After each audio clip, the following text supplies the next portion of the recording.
Mulawani, welcome. My name's Ian Campbell from Palliative Care Australia in Canberra on the lands of the Ngunnawal and Ngambri peoples. Welcome to Thursdays at 3, our regular series of conversations with people living and working at the end of life. Today we head across the ditch to speak to our friends at Hospice New Zealand. The CEO is Wayne Naylor. Hello Wayne, how are you going? I'm good, thanks Ian, and yourself? Well, thank you. Thanks for making time to chat today. Wayne, you come to the CEO role with a long career in nursing as a director of nursing, a clinical nurse specialist, as a nurse lecturer. Where does your passion for palliative care or hospice care come from?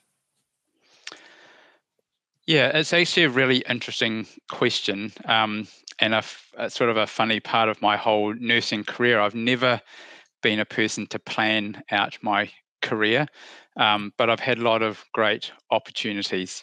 And one of those was moving from a big part of my career is working in cancer care in the UK and then back here in Wellington in New Zealand. And I got to a point where I needed to do something different. And so I left nursing and became a senior analyst for Cancer Control New Zealand, which was an independent advisory group to the Minister of Health here. And primarily my role was setting up the Palliative Care Council, first of its kind in New Zealand. And from then, that was in 2008, I developed a real interest in palliative care. I spent a lot of time working with the hospices in New Zealand, with the hospital palliative care teams, with people in the Ministry of Health, developed a really good knowledge of exactly what was going on in New Zealand with palliative care, what the need was. I did the first research into the need for palliative care in New Zealand. And that, after I think 3.5 years, led me to actually think I want to get back into more of a clinical role in nursing, and a role came up as a director of nursing at a large hospice, and I thought I'll put my hat in the ring for that. Got that, and then spent 9 years leading quite a large nursing team and what we grew into one of the largest hospice services in New Zealand. So I've now been working in palliative care and hospice for just over 16 years. Yeah, wow. From a personal point of view and a professional point of view, what are the rewards of working in palliative care? I know here in Australia, often we hear from young doctors, young nurses, and there's a reluctance there to work with death and dying. From a personal perspective and a professional perspective, what are the rewards? So I guess in my early nursing career, and even not in just the early stuff, but working clinically as a nurse on a ward, some of the most challenging things I experienced was the death of patients, and particularly in general surgery. I worked in general surgery for a while, and then in cancer care. General surgery, the deaths there were not great. People they didn't have enough resuscitation, so you're doing CPR on people that should be allowed to die naturally. So I think those early experiences of mine, turning up to a ward and the person you'd be looking after was gone as a student nurse, and I was like, oh, what's happened to that person? And they died on the weekend and no one told me.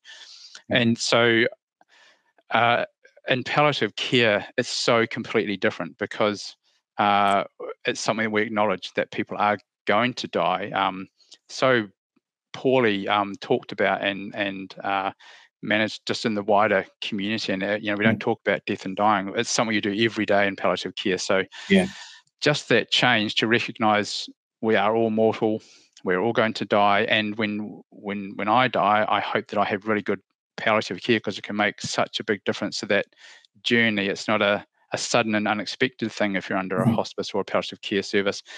Your family knows what's happening. Hopefully you know what's happening as well.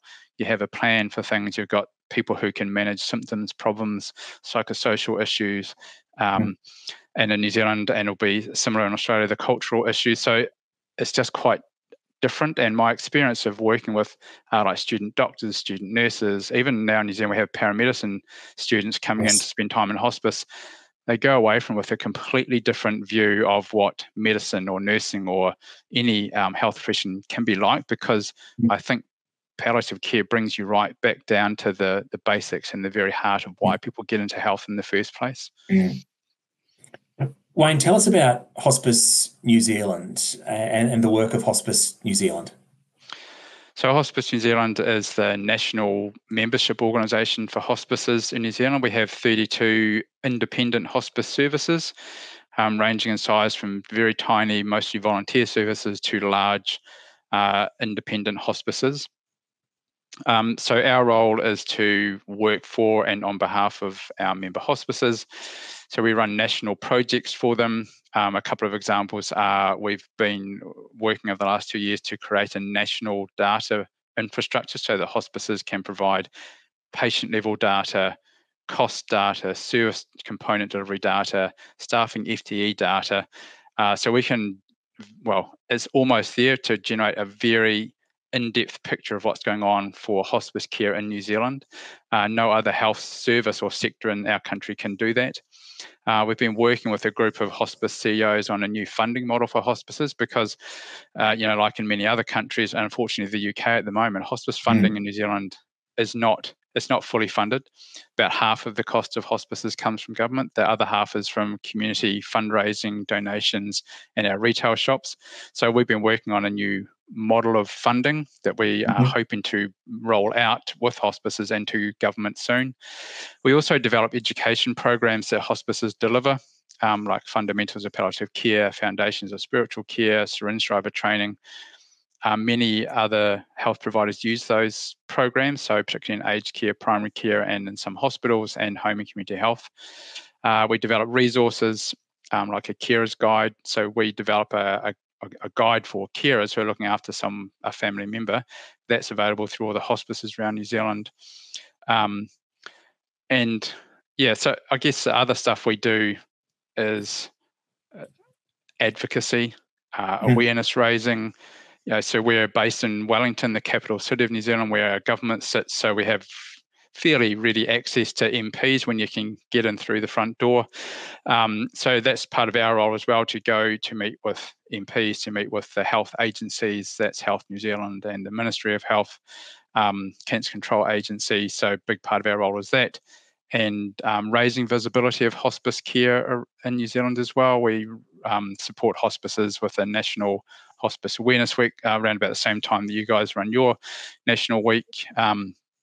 We do a few other awareness raising things. Then we have a big national fundraising event around Christmas time with a big department store here, Farmers. So we raise last year just over $900,000 for hospices. So we have quite a few different things that we're doing, primarily to support our members, but also to raise capability and capacity of other providers. So yeah, a lot of lots of things similarities going on. Yeah, you're a busy fella. A lot of similarities there with the work of Palliative Care Australia, but I think perhaps one of the differences, and it might be with how palliative care services are structured between our two countries, but it seems like there's a much stronger network of hospices in New Zealand than perhaps we're used to here in Australia. Is that network of hospice really the backbone of how palliative care is delivered in New Zealand? It certainly is in the community, Ian. We have, aside from, hospices provide community-based specialist palliative care. In hospitals, we have a network of hospital palliative care teams. I was actually just looking this up earlier on. So there's 18 hospital services, palliative care services across the country, ranging from a small FTE of nursing to a larger team. So with the hospital palliative care teams and hospices, that's the mainstay of specialist palliative care in New Zealand. All major cities and most major towns in New Zealand will have a hospice. So in hospitals, there are no dedicated palliative care beds. The palliative care teams generally don't admit patients, they do consult liaison. So hospices, they all provide community-based services. So that's nurses, allied health, and doctors going out to people's homes. And 18 of them have small inpatient units where people can be admitted, usually for more intensive symptom management, occasionally for end-of-life care where things are just not able to be managed at home.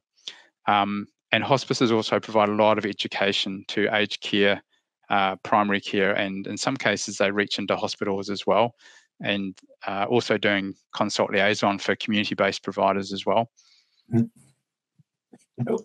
Wayne, there's some differences there, but I think one of the things we have in common is something you touched on earlier, is that reluctance to talk about death and dying, and the the inevitability of life. What is it that stops New Zealanders talking about death and dying? And I wonder, is it similar to what stops Australians from talking about death and dying? Yeah, I actually think it's a very Western culture thing. People used to die quite young, primarily at home, up until probably the early 1900s, or getting into the 1900s. But and you know the story that death and dying became more medicalized, or the whole of healthcare did. People were in hospital a lot more, and people were dying in hospital.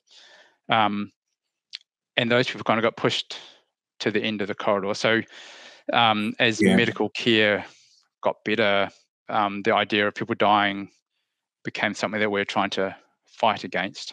Mm-hmm. And I think that that pushing dying into other institutions, out of the home, people didn't experience it much, and people still don't experience death very much at all. So it's kind of an unknown. So I think that's one of the big challenges we have, is that society, Western society in particular, has kind of forgotten about what dying looks like, about the fact that everyone's going to die, but people live now to in their 80s generally. In some parts of our society, it's less age-wise, but a life expectancy in New Zealand, I think, for women is about 83, and for men it's about 80. So you kind of death has become a bit detached from our society, and because we don't experience it, we don't know what happens. It's become something we're a bit afraid of now. And so if you talk about it, you might talk about it when someone is dying. People talk about it a lot more when they're involved with a good palliative care service, because it's a topic that comes up much more freely in the conversation. People use the D word, although we don't always, because we follow what the patient and the family, how they talk about it. But I think there's just a fear of death and dying, not knowing what it's about, not knowing what happens when someone dies, having never experienced it. You don't want to bring it up because it also brings to your mind your own mortality as well. I think there is some evidence that as people get older, their mortality becomes much more real, and so they're more likely to think about and talk about it. But I think for younger people, it's just not even on their radar, death and dying. Yeah. Wayne, what have you learned from Maori culture, or what does Maori culture teach us about death and dying? I guess, as an outsider looking into New Zealand, one of the things I admire about your country is the way you have embraced Maori culture into life, into every aspect of life and society. It's something we need to do much better here in Australia, and acknowledging the culture and traditions of our First Nations people and embedding that wisdom into how we operate. How is Maori culture acknowledged within the palliative care sector in New Zealand? What lessons come from that? So I'm not Māori, so I can't talk on their behalf, but the things that I would say are a Māori approach to well-being overall is very much aligned to how we approach palliative care. There's a really good model in New Zealand that was developed by Sir Mason Jury called Te Whare Tapawhā, or the four-sided house, and the sides are physical well-being, mental well-being, social well-being, and spiritual well-being, and the house sits on the whenua, or the land, so there's a connection with the land as well.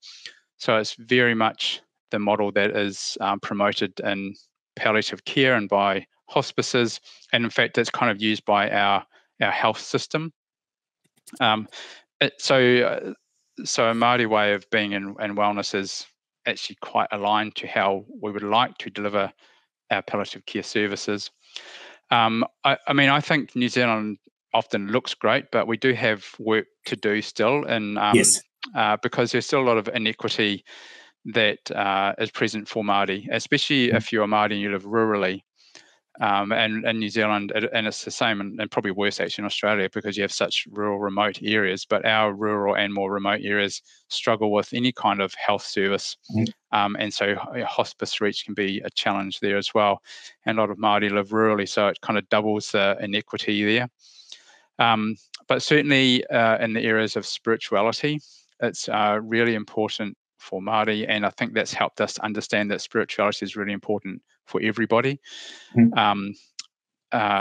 Family or whānau is really important as well, and for Māori, and there are other cultures that are similar. Decision making doesn't necessarily rest with the person who's unwell; it rests with their whānau, which is the family or the extended family. So recognizing that is important. So you can have a patient-centered approach, but actually you need to be bringing together and listening to the person's whānau as well. Mm-hmm. And the things that we're working more on are making sure that there are options for Māori. So if you go back to one of the founding documents of New Zealand, the Treaty of Waitangi or Te Treaty of Waitangi, there are some principles that are applied to health, and so we use those as sort of guiding basis for what we're trying to do as well. So that's partnership, ensuring that what we're doing and when we're planning things is done in partnership. Having options, so that it doesn't have to be a Western model of care. It could be a Hawara Māori or a Māori wellbeing model of care. Tino rangatiratanga, which is a Māori word, which means self-determination. So that's means, or sovereignty or autonomy. So people being able to make their own decisions and choices. Active protection. So that's ensuring that we aren't just thinking things will happen. We're actively going, how do we ensure that this is a culturally safe service, and looking at it and assessing how we're doing and then implementing new things. So we're being active about it, not just a passive, we've got some protection in place. And then the last one is around equity. So ensuring that we have equity of access, equity of outcome, and equity of experience. So for example, we know that from our data that Māori access hospice care at a slightly higher rate than non-Māori. So just about 34% of Māori deaths have hospice involvement, just over 33% of all other deaths have hospice involvement. So that's great. So we know we're probably getting there with access, although it's variable across the country. But what we don't really know is what their experience is like. Did we meet their cultural needs? Did we meet their whānau needs?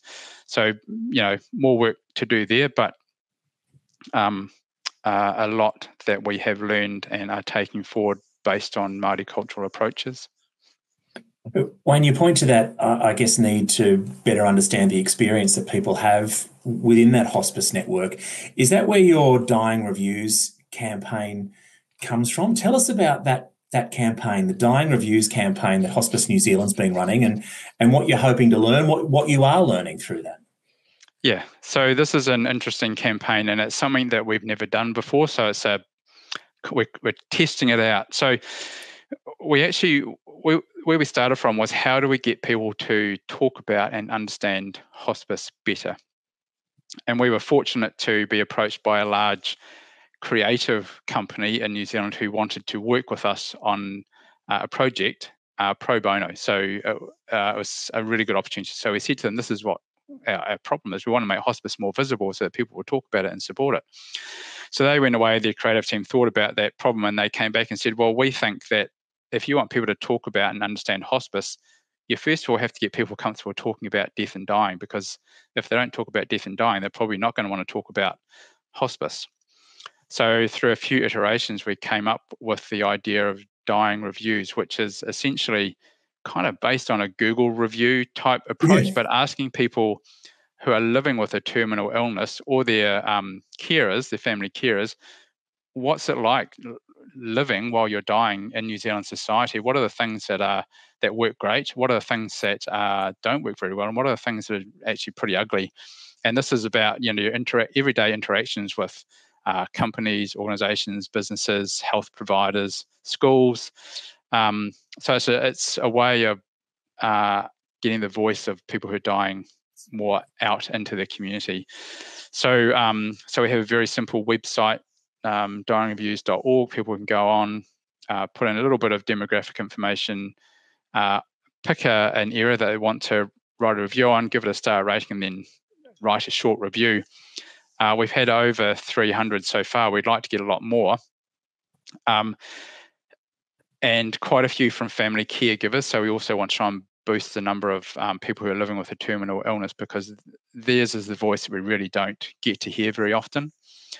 So it is collecting stuff around healthcare, and there's a little bit about hospice, but there's lots of reviews about all sorts of different parts of our society.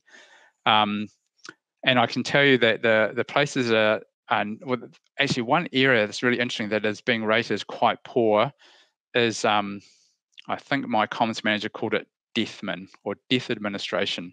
Okay, So yes. just navigating systems when you're dying or when someone has died, like Mhm. banks, for example, insurance companies, um, those organizations where you have to go in and close down things, move things around. Yeah, Uh, it's just very complicated, and people are having to tell their story over and over again to yeah. multiple different people to do simple things.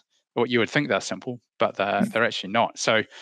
Um, so we're getting those stories, and we're getting some really good stories about quite a wide range of settings as well. So workplaces, how well they treat people. There's a great review about someone going to a concert and how they were accommodated. They were unwell in a wheelchair, and the people at the event made it fantastic for them. Awesome. Um, a shopping experience, someone had fantastic help from a shop assistant to help find clothes and things. So there's some really great stuff. But there's some stuff that's not that great. So what Mm. we want to do next with it, once we get a few more reviews, is to develop a report, ideally give New Zealand an overall star rating on how well it treats its citizens who are dying. We would like to go to businesses or business sectors and say, you guys actually didn't rate very well. We'd like to help you to make it Yeah. easier for people who are dying, or sectors that are doing really well and say, you guys are doing great. What can you teach other sectors? And so, and sort of threaded through that is the hospice message around, because we know if you're being cared for by a hospice, lots of that stuff is so much easier because you can have a social worker who can help you navigate, the work and income system or housing New Zealand system, banking systems, all those kind of things. So that's what we're trying to do. But our ultimate aim is to really elevate the voice of people who are dying in New Zealand. It's a really smart, bold campaign, and I'll include some links in the show notes. Wayne, just to swap some notes on, I guess, another issue that perhaps we both have in common, and that's voluntary assisted dying. Relatively new here in Australia. Victoria were the first to implement voluntary assisted dying about 4 or 5 years ago now, I think. We're all on a journey here with voluntary assisted dying here in Australia. Where is New Zealand at with that? So we're just coming up to 3 years of having our End of Life Choice Act being in place. November this year is the 3-year mark. So I think it is, in regards to wider society, it's less than 1% of deaths last year were assisted dying. So there's something like nearly 38,000 deaths and 320 something assisted deaths. So it's a very small proportion of deaths. It's primarily older Pākehā white people with cancer who are choosing assisted deaths, over 80% or thereabouts. We also know that around 75% of the people seeking an assisted death already have palliative care involved. So clearly, palliative care services are still really important. I think overall the service is running as you would expect. There are a few concerns and issues being raised around some of the processes, the speed with which things can happen. Yeah. Not a huge number of health professionals providing the service, so that's a little bit of a challenge. Mm-hmm. And it's a fully funded health service, so no matter where you are in New Zealand, you should be able to access it. I just talked about this last 2 weeks ago with a reporter and said that actually I'd really like to focus on the 90% of people who die where palliative care would be of benefit, Mm-hmm. because we don't have a fully funded service. We don't have it available everywhere in New Zealand. Can we please focus on that? Because it's Yes. assisted dying, or it gets a lot of public and political attention because it is still a controversial topic. There are quite polarizing views about it. There's no polarized view about the fact that people who would benefit from palliative care should have access to it. I've spoken to the people in New Zealand who support assisted dying. They're very supportive of palliative care as well. So I'd really like to see a bit of a change of focus, because so much time and energy gets spent on voluntary assisted dying, but there's so many people missing out on good quality palliative care and therefore a good death. Yeah. Wayne, your conference is coming up, another opportunity for good conversations around palliative care. What are you looking forward to about the Hospice New Zealand conference? It's coming up in November, am I right? Yep. Yeah, it's just over a month away, so the 4th and 5th of November here in Wellington. I mean, the conference is always a great time for people to get together. We're a relatively small country, but we don't our palliative care sector doesn't get to see each other that often. And also because they're small, people tend to move around a bit. So you have people all across the country. So coming together for the conference is a great time for catching up with friends and colleagues and creating new ones, doing that networking. So I'm looking forward to that. I know lots of people in the palliative care sector in New Zealand, so it's always good to catch up with them. And we always try and make it a really good learning opportunity. So we have the fantastic Professor Gauri Agawal coming across from Sydney. So that would be great. And with her involvement with the Asia Pacific Hospice Palliative Care Network to talk about what's going on in our region. I think, New Zealand can be a little bit inward looking, but I think there's a really great opportunity to have a better idea of what's going on in our wider region and where we might be able to support and help other countries in their journey towards providing really good palliative care, because some countries are still in the early days of it compared to Australia and New Zealand. And I think this conference, we probably have more concurrent sessions than we've ever had in the past. We have 45 concurrent sessions being presented over 2 days. So that's quite a big deal. And we actually had over 80 submissions for abstracts, which is possibly our most ever. So we've got quite a few posters as well, but lots of people presenting on the work they're doing in their hospice, in their region. So that's great as well, just to hear what's going on around the country. So that's going to be fantastic. And then the other thing, of course, is the conference dinner. And it'll be like the PCA one. As soon as the band even steps near the stage, everyone's up dancing. So it's always a good night. The palliative care sector knows how to party, both in Australia and New Zealand. They know what a good time looks like, for sure. Yeah. Wayne, you mentioned the Asia Pacific Hospice Network there, and indeed you play a role on the executive. I think you're the secretary of the Asia Pacific Hospice Network, and it feels like there's some work there that Palliative Care Australia and Hospice New Zealand could do within our neighbourhood to strengthen end-of-life care, strengthen palliative care within the Pacific region. We have a leadership role to play, and it feels like we could do something together there. Yeah, I agree. It's I feel really honoured to be part of the Asia Pacific Hospice Palliative Care Network Council. So I was on the council as a co-opted member for a little while to fill a vacancy from a New Zealand representative. And then in June this year, I was elected onto the council and then elected as the honorary secretary. I'm also on the Finance and People Capital Committee. I managed to get myself onto that as well. Can't say no, eh?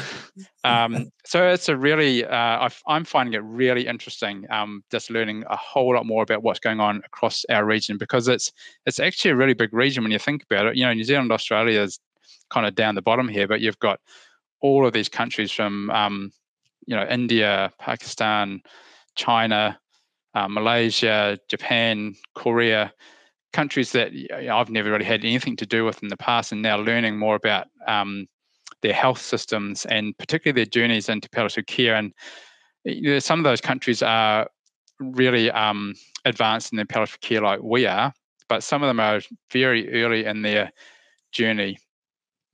Thinking, for example, our Asia Pacific conference next year is in Sarawak, and I didn't even know where Sarawak was, but in Kuching, and so it's in Kuching, and Sarawak as part of Borneo. They're still fairly early days of getting palliative care established. They have a big and difficult to traverse country, so getting services out to remote villages is very difficult. So it's a great opportunity for them to have the conference here and just to boost palliative care with their government. But I think Australia and New Zealand could have a particular influence on those countries close to us. I'm thinking very much of the Pacific Island nations as well. Also, sort of, their health systems are in some cases quite good, some cases not, but palliative care is kind of a low priority as they try and make sure they have basic health services, but we have an opportunity there to help grow their capability and capacity as well. And equally, as we touched on with Maori culture and Aboriginal and Torres Strait Islander culture, learn from them as well about their cultural practices and their approach to dying and death. I think there's a great exchange of knowledge that could happen there. Yeah, Wayne, thank you so much for your time and your wisdom. I'll include a bunch of links in the show notes to the conference and a whole heap of things, the good work of Hospice New Zealand. Thank you so much for your time. You're welcome, Ian. Thanks for the opportunity. Wayne Naylor there, the CEO of Hospice New Zealand. Thank you so much for tuning in to Thursdays at 3 and engaging in matters of life and death, whether that's via PCA socials or Spotify. You'll find advice, tools and support at the Palliative Care Australia website, where you can also make a donation to support our work. See you next Thursday.